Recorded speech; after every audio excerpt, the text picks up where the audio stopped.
So, of course, you could easily say, well, Zimmerman is just making up a whole bunch of stuff. He's saying whatever is convenient and so on. And for those who say that the stand your ground law has anything to do with this, I can only tell you that you're actually not correct about that. If George Zimmerman was not engaged in an unlawful activity and was attacked in any place where he had a right to be, he had no duty to retreat and had the right to stand his ground, and be forced.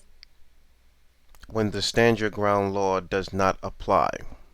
Florida manslaughter is the killing of someone else by the act, procurement, or even criminal negligence, and it's not justified. So if the evidence bears out that he followed, stand your ground only applies if you are not the attacker or someone that provoked. Right. If he was the follower, thinking in these kinds of terms, he was being followed in the middle of the night while he was walking home from a store. That's the allegation. By a cracker. Right. That's not just the allegation. Listen to what he just said. By a cracker. I don't care who's following home. Someone shouldn't have been following him home, coming home from a store, and that is on videotape. You see him buying the Skittles. You have not only the phone call. No, he was law enforcement? No. Okay. No, he didn't have a badge. That's kind of the same lines as that. I mean, I don't know how this is going to help at this point, but had you told this child that you were neighborhood watch and you were just wondering what the hell he was doing when he came up to your car, we probably wouldn't be here right now. Does that ever register to you at all? I mean, I got to try to get into your head somehow, and like I said, I answer to his family right now. Why didn't it occur to you to go ahead and tell him? I mean, a lot of what we do out here in law enforcement is basically a lot of talking, a lot of casual encounters, consensual encounters, we call them. Yeah, we might be trying to detect something wrong, but it's just to get a feel for the person. Did it ever occur to you to go ahead and actually ask this person what he was doing out there? Was it fear, precaution, safety, all the above, or someone's going through your head? I didn't want to confront him, and it wasn't my job. Okay. So, by not, well, your job's not to really do anything at all when it comes to that kind of stuff. It wasn't your job to monitor him either, but from our vantage point, you've had two opportunities to identify yourself as somebody who was actually not meaning to do him harm. Problem being is that what if in his mind's eye, which I can't get into because he's passed, that he perceives you as a threat. Okay? He perceives you as a threat. He has every right to go and defend himself, especially when you reach into your pocket and grab a cell phone. The Florida State Stalking Statute under Section 784.048, stalking defined in penalties. 1. As used in this section, the term A. Harassment, meaning to engage in a course of conduct directed at a specific person which causes substantial emotional distress to that person and serves no legitimate purpose. Absolutely. What I know of George and his tendencies, and also my opinion is that he racially profiled Trayvon Martin that night, because if that had been a white kid on a cell phone walking through our neighborhood, he wouldn't have stayed on him the way he did, and that's a fact. Yeah. I don't think the prosecution's trying to paint him as a choir boy. They're trying to paint him as a young man who was minding his own business, coming home from buying snacks for a 12-year-old child when a man was following him because he wanted to be the one to catch this supposed Let me ask you a criminal. question. He got shot in the chest. B. A course of conduct means a pattern of conduct composed of a series of acts over a period of time, however short, which evidence a continuity of purpose. The term does not include constitutionally protected activities such as picketing or other organized protests. From our vantage point, you've had two opportunities to identify yourself as somebody who was actually not meaning to do him harm. Problem being is that what if in his mind's eye, which I can't get into because he's passed, that he perceives you as a threat. Okay? He perceives you as a threat. He has every right to go and defend himself, especially when you reach into your pocket and grab a cell phone. C. Credible threat means a verbal or nonverbal threat, or a combination of the two, which includes threats delivered by electronic communication or implied by a pattern of conduct which places the person who is the target of the threat in reasonable fear for his or her safety or the safety of his or her family members or individuals closely associated with the person, and which is made with the apparent ability to carry out the threat to cause such harm, it is not necessary to prove that the person making the threat had intent to actually carry out the threat. The present incarceration of the person making the threat is not a bar to prosecution under this section.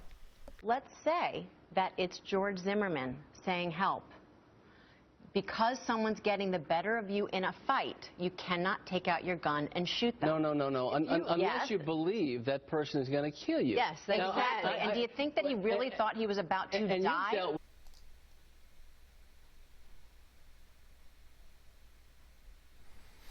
Justifiable use of force. Section 77.013. Home protection. Use of deadly force. Presumption of fear of death or great bodily harm. Subsection 3. A person who is not engaged in an unlawful activity and who is attacked in any other place where he or she has a right to be, has no duty to retreat, and has the right to stand his or her ground to meet force with force, including deadly force, if he or she reasonably believes it is necessary to do so to prevent death or great bodily harm to himself or herself or another, or to prevent the commission of a forcible felony. About that. Stand your ground as if somebody is approaching you, you don't have the duty to retreat. If somebody is on top of you and pounding you, there's no possibility of any kind of retreat.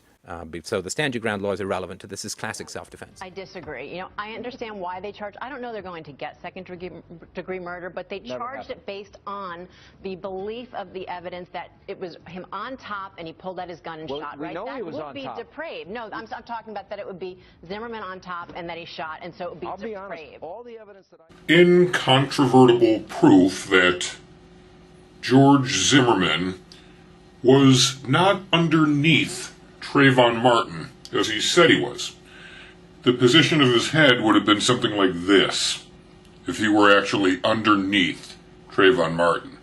If he were on top, obviously his head would be in one of these positions. Now, if he's on top, like this, the blood begins to flow the other direction, towards the jawline. Notice the position of the head.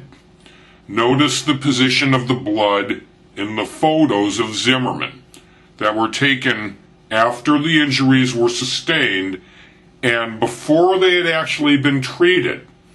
Zimmerman probably, one of the reasons he didn't want to be cleaned up or taken to the hospital is because these signs of the injury would be gone. But again, there's nothing he can do about this, about the blood dripping backwards, this way, off of the head.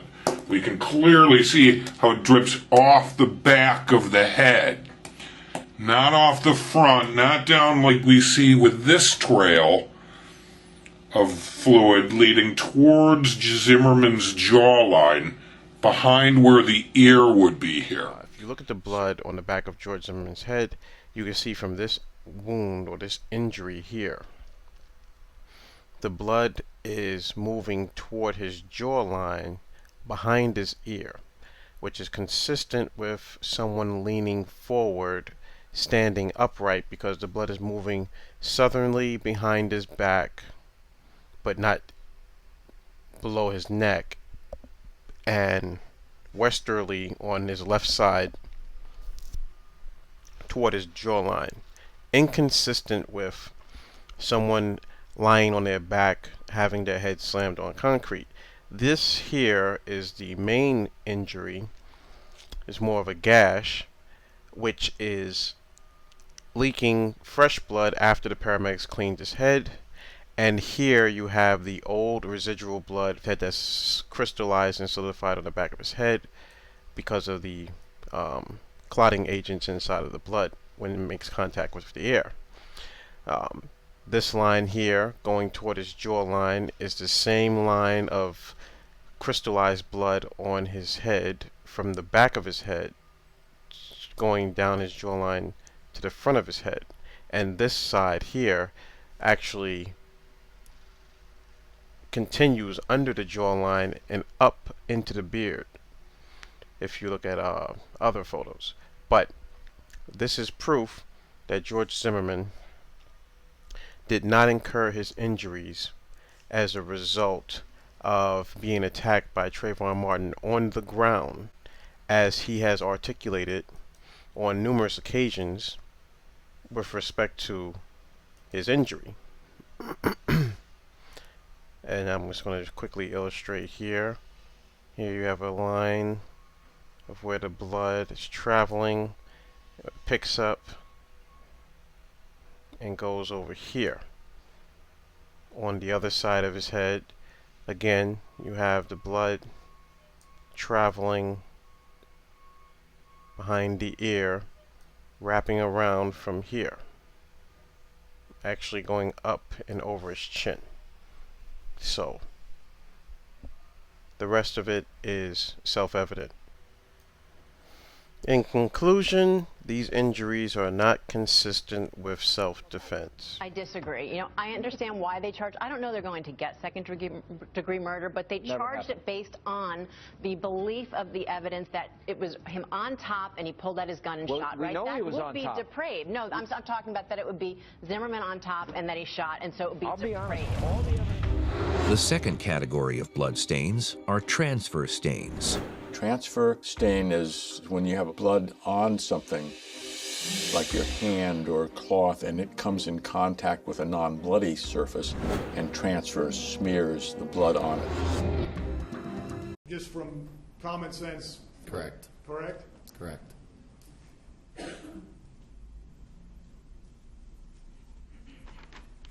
In the several statements that you gave, I know you gave several statements, I guess you felt the need, or you weren't either asked questions to specify certain things that you later were asked, correct?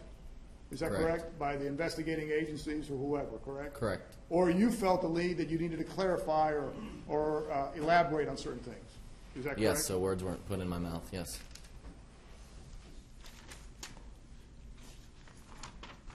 Does that mean that you were lying originally with what you said to the final statements that you gave?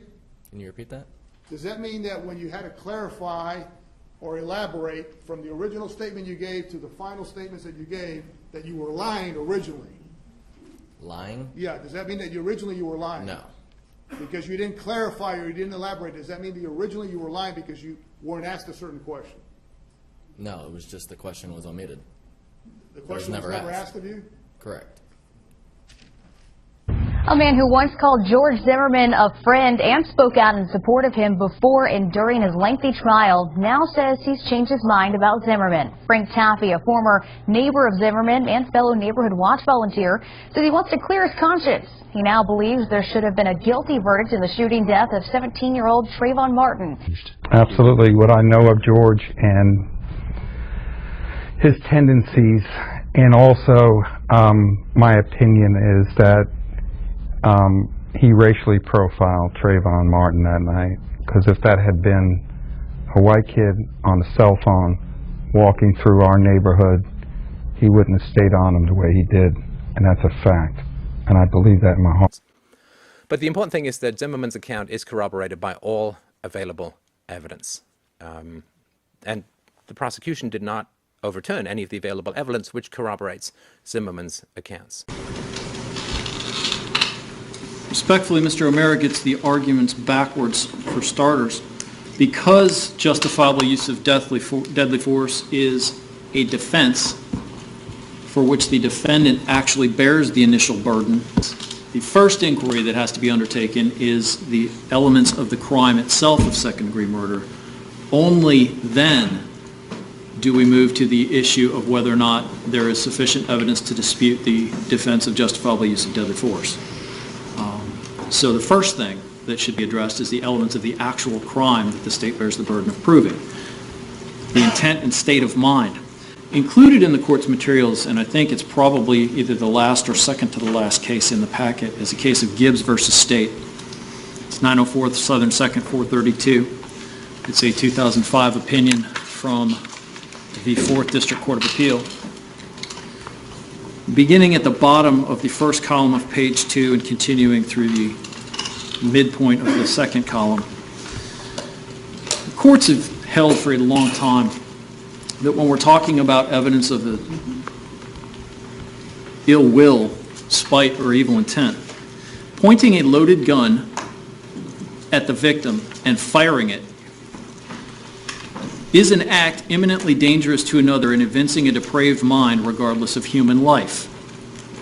Pointing a loaded weapon at their direction, at their head, at their heart, and pulling the trigger is in fact, by itself, evidence that you have ill will toward your target. There's really no question of that.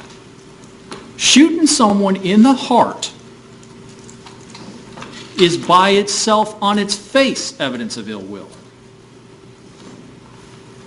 Now, the defendant raises a defense saying, I was justified in doing so.